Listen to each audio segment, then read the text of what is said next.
Hi there, Aaron Richardson here to show you a video on Help, I Have My First Showing. This is a series of videos that we do here at Century 21 Heritage Group in order to provide the help you need when you're doing either your first showing, your first open house, first self-represented party, for example. We're going to have a series of videos in order to get you through that, whether it's your first time, you just need a refresher. We're also going to include a checklist, and that checklist can be found in the resource section of the Excel, which if you're in Excel watching this, or we'll put the link in the YouTube video if you need that as well. And that helps go through a checklist of items just to make sure you have everything covered. So let's get right into Help, I Have My First Showing.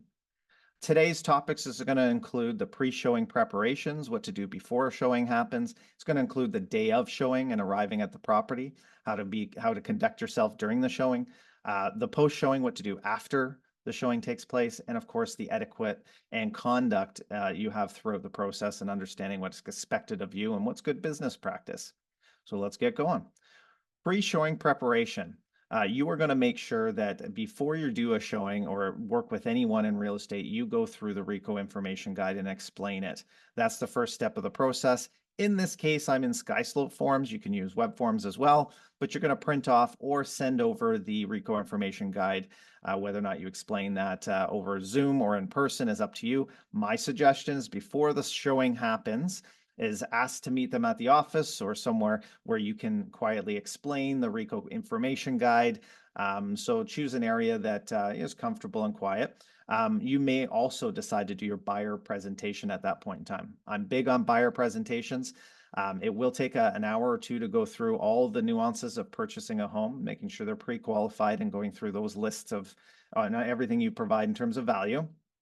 But if you don't get them signed to buyer designation, which is how we conduct ourselves here at Central 21 Heritage Group, we do a buyer designated representation form and have them fill that out. And of course, they become your client. If you do not, of course, have that done and you just do the RECO information guide, know that at some point in time, you're going to want to get that signed, especially before you do any offers or negotiate on their behalf. So they're very clear as whether or not you're treating them as a client or they're just the consumer. Okay, so moving on, we are going to want to organize the list of properties. Now, one thing I will go over that I think is super important and I'll talk about throughout today's video is the fact that you should be in the driver's seat.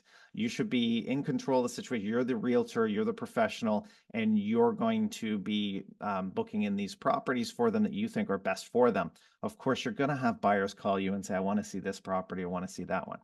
You're going to want to qualify them, obviously sit down with them and find out what they're looking for, but add on to those group of, or that, to that one showing, a group of other properties that you think would be great for them. You're in control and you are there to find them the best house and you want them to know that as well. So they're just not leading you along the way. And how you do that is by going on your local MLS system. This happens to be Realm. You may be on Matrix, very similar. You're picking up on the properties that are best suited for your showings. Try and not do too many showings all at once.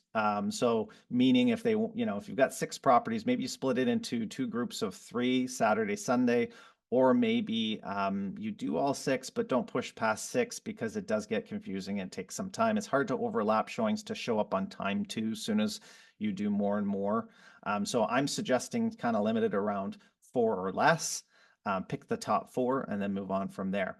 When you book them in, you're going to write down the times. If you're meeting at, let's say, Woodfern, which is over here at 860, if you're moving or you're going to be showing that house, that one you may book at 10 o'clock. And if it allows for 60-minute showings, so 1 hour showings, you'll do this from 10. You'll show that, probably get out of there around 10:30. So you're heading over to this one. So the next one, maybe you're going to book for 10:30 to 11:30.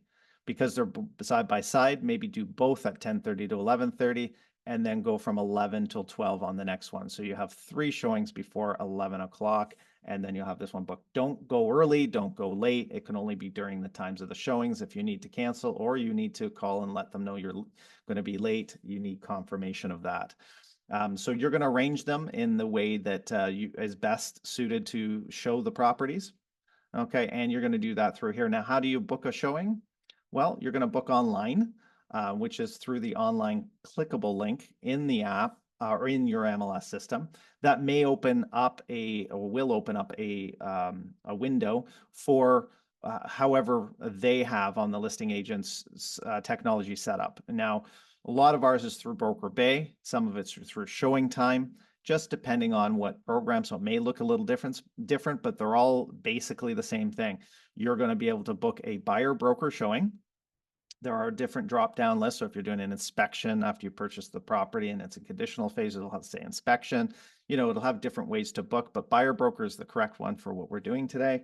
We're going to have a 60-minute showing here, and then we hit book showing. That will send a notification. They'll either have to confirm right away or confirm with the seller, depending on how long it might take to get the confirmation. It'll be sent to you into your Broker Bay app.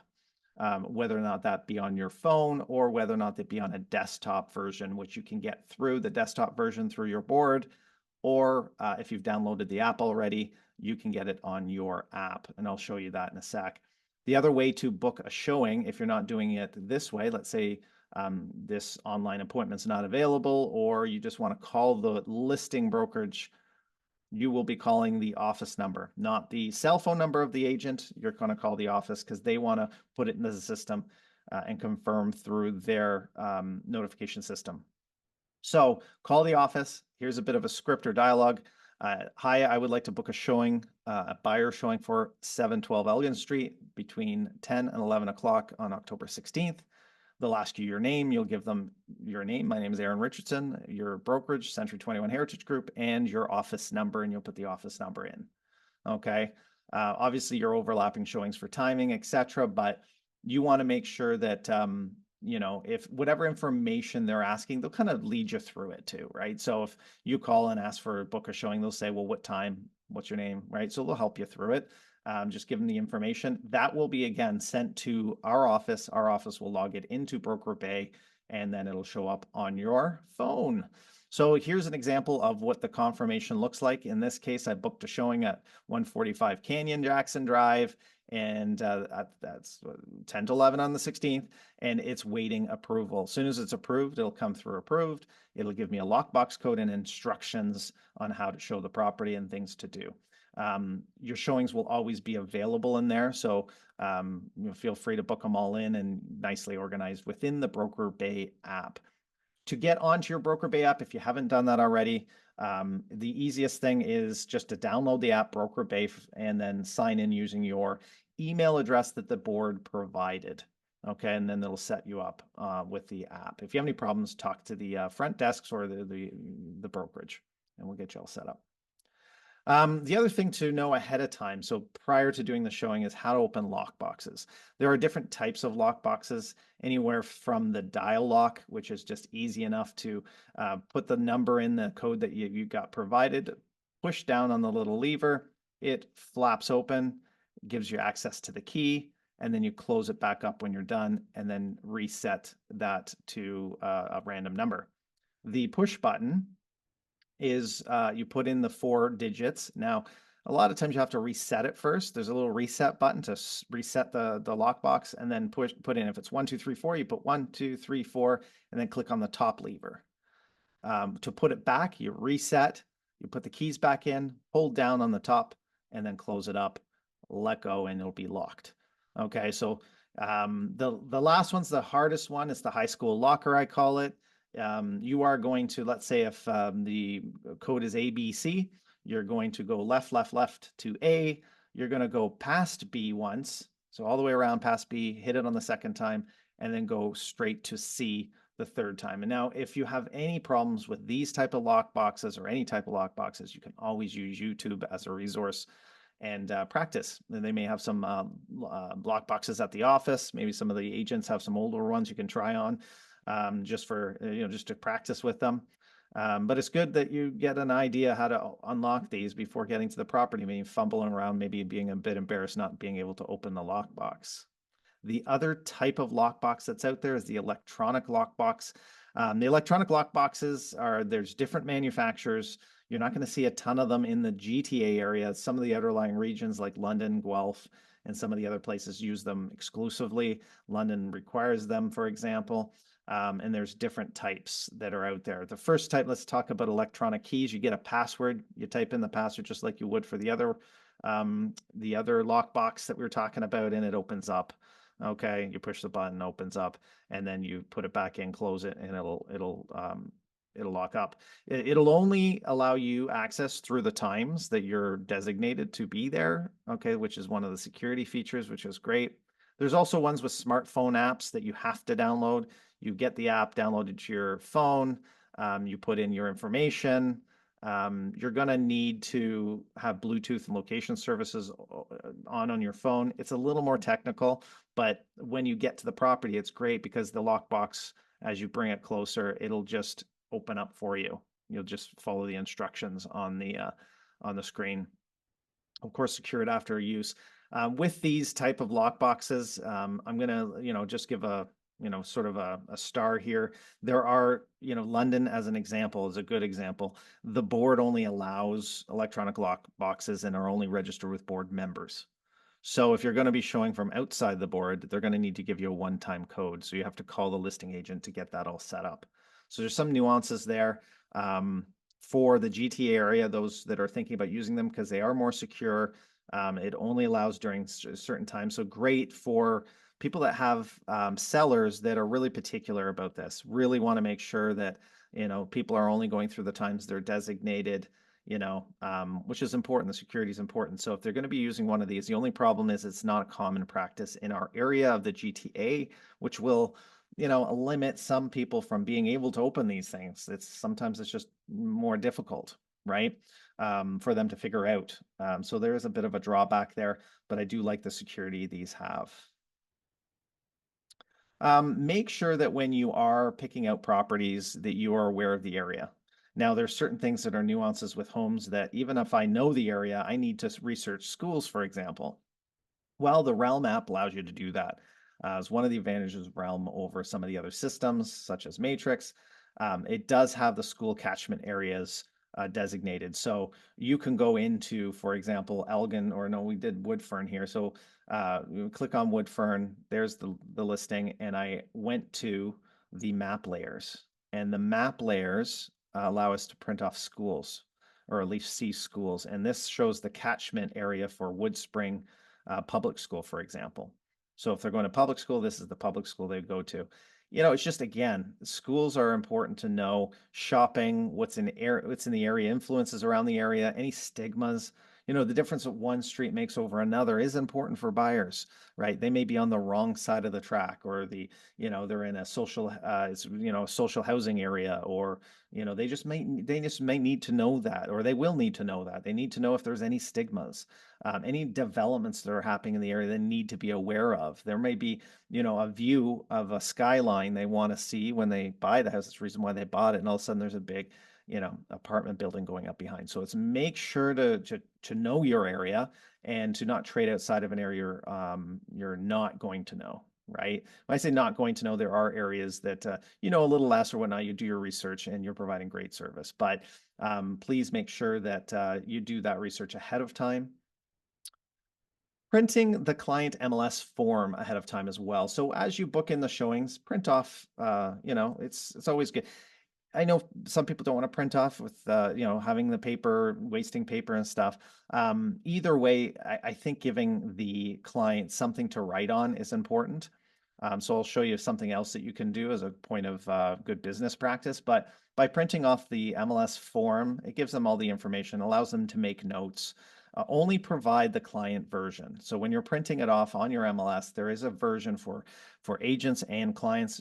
Print off the client version. Okay. It's great to provide the data and make notes on it. If you're not going to print off the MLS form for them, some people don't do it on purpose so that the client has to call and ask, or ask you so that you're the person of knowledge. That's okay. Maybe just bring a notepad for your client the day of the showing, right? So bring in a notepad, allows clients to record all the stuff they like about the property, maybe questions, keep them engaged with you, better post-showing, reviewing and discussing what they saw at the property. It really does demonstrate the professionalism and enhance the overall home buying experience. Day of showing, you are also going to want to decide whether or not you're meeting at the property or picking them up. I'm a big fan of picking them up. I'll tell you why. Okay. First of all, you're in the driver's seat, right? So it creates a great experience of picking them up, bring them a coffee or whatnot. It allows you to have those informal discussions before and after the showing. You're going to see during the showing, it's difficult to have those discussions in the home. So you can provide those insights. When you don't pick them up, trust me when I say all the discussions about the house that you need to know happens in the car, but you're not in it because they're in their own car. So you need to be there with them discussing these things. It just provides a great overall experience. It's that stronger agent client relationships, and be on time. Don't be late, right? Pick them up on time, try and keep everything throughout the process of the showings. That's a big thing when you're showing properties, is trying to stay on time. So we'll talk more about that during the showing. But I love picking up the client the day of. Then having the homeowners educated, especially before the first time you show a house, is to let them know that there may be home monitoring, right? Both from a video standpoint and an audio standpoint. That they need to know. They need to keep those discussions very neutral during the home showing, right? It's another reason to ride with the client ahead of time to discuss that and discuss after. So when you're going through the home, you're not going to want to discuss all the features, advantage, benefits, the things that are going to be part of the negotiating later. And so it may affect those negotiations. So make sure that you explain that to them. The day of the showing, you're going to open up the lockbox. You're going to take off shoes and start walking ahead to turn the lights on. You're in the driver's seat, you're going in, turning on lights, keep them together, right? You don't want somebody going up and down. Privacy is important for the home owner. So it's important that we keep people within sight, right? Something goes missing, you don't want to be in a situation where it's awkward, right? So no, they were with me the whole time. I showed them through the house, the children, everybody's in one section of the home, keeping the kids off furniture. We're going to talk about the etiquette in the home as well. Highlight key features in the home, but don't go through the home and start pointing out, well, this is the living room and over here's the kitchen, right? That's a rookie mistake you don't want to make, right? When you're showing them through the home, if you see that there's crown moldings that they may not have seen, then you're going to point out the crown moldings, California shutters, upgraded hardwood. Looks like they've redone the windows, those sort of things. Not the basic things like this is the red bedroom, that sort of stuff. So answer the questions that they go through. If they have any questions you can't answer, write them down. It's part of your clipboard. Okay, so write down the unknown questions. And as they're going through the home, you're going to notice the discussions are going to start to take place. And again, remember there's video and audio, possibly. And those discussions you want to keep to a minimum if you're trying to stay on time for the next showing. Okay. After the showing's completed, you're going to want to lock up the house. Make sure that all doors are locked. Go around. You don't know necessarily. Maybe even they left the back door open by mistake. You don't want to be blamed for that. So lock everything up. Okay. Follow the instructions that were sent on your Broker Bay app. Okay. They're going to say things like leave lights on. So leave the lights on. But if they don't say leave the lights on, turn off everything, lock the door. Make sure to also leave a business card just to show that you were there. Okay, that's proof that you were there, and then they're happy.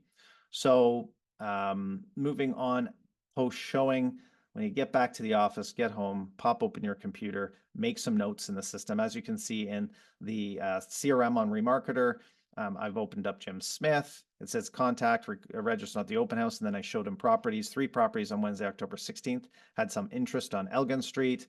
Let's follow up in the next day. So I put a due date from the October 16th showing, set the reminder, hit save. Now it's going to remind me to call them tomorrow. It's a great way to stay organized and on time with things such as follow up. Very, very important part of the system. Now let's talk about that etiquette. Make sure to never give out the lockbox code to anyone ever. Even if you're there at the property, don't let them see it. Don't let them know it. That's a huge violation. You will get in trouble. Respect their privacy of the homeowners. Avoid touching personal belongings. Anything that's not included in the purchase of sale, for example, things like dressers and drawers and different things. Don't go through them or see the space that's inside the drawer. They don't need to see that sort of stuff. So make sure that you're respecting their privacy. Supervise the children if there are children going through the home. We've had complaints in the past. Children, maybe jumped on the bed or got up on the bed and ruffled all that. Yeah, they can tell, right? When sometimes when kids are there, taking off their shoes, making sure they're not touching things. One of the things I love to do with children is to bring them along the process as if they're buying the home. So taking them through a checklist of items or making notes and explaining how showings go with the kids, it's a really nice touch. So that's a good business practice. Obviously, we talked about keeping discussions professional, respecting the showing times, returning agent calls for feedback. That's something I do want to discuss with you. The feedback that people are looking for on their showings. We have a respect in the industry in order to communicate with other realtors, and it's great to do that, network amongst other realtors and call them. However, make sure that when you're talking to them, whether it's this client or another client you may bring through the home later, you want to be neutral and or on the side of pre-negotiations. What I mean by that is, um, you're not going to say, oh, the price is great, right? Because you're going to be negotiating later. And you said the price was great. So we already know, the price is great. So why are you coming with a lower offer? Do not give an indication on price. Do not give an indication on motivations of your buyers. They'll start asking those questions. Just let them know, keep it neutral, that you don't provide feedback just in case you have another client or an offer on the property. You never know, they could change their mind and want to put an offer through. So let them, almost turn it around on them. I like to start asking seller agents the question. So tell me a little bit about your sellers. Are they looking to, get out of there right away? Or are they looking for long closing? Try and find out their motivations just so you have the information. So it's great to return the agent calls, but be careful giving those feedback items. So I did put up a link tree on today's video. Go ahead and you can, scan that on your phone, go to the link tree page. It kind of gives you access to all of our different social outlets, as well as if you're an agent with us, our WhatsApp group is a great form of staying in touch and asking questions from other realtors in the group, as well as our Facebook pages or groups as well for discussion. Great way to just stay in touch with all the things we have. So we've got all our social links there and information about our company as well. So if you like today's video, if you're on YouTube, you can subscribe to the channel, download or subscribe to some of our other channels. And if you're in Excel, of course, all the resources are in Excel, and we have a full resource section of help videos similar to this. Thanks, everybody. Have a great day. Happy selling.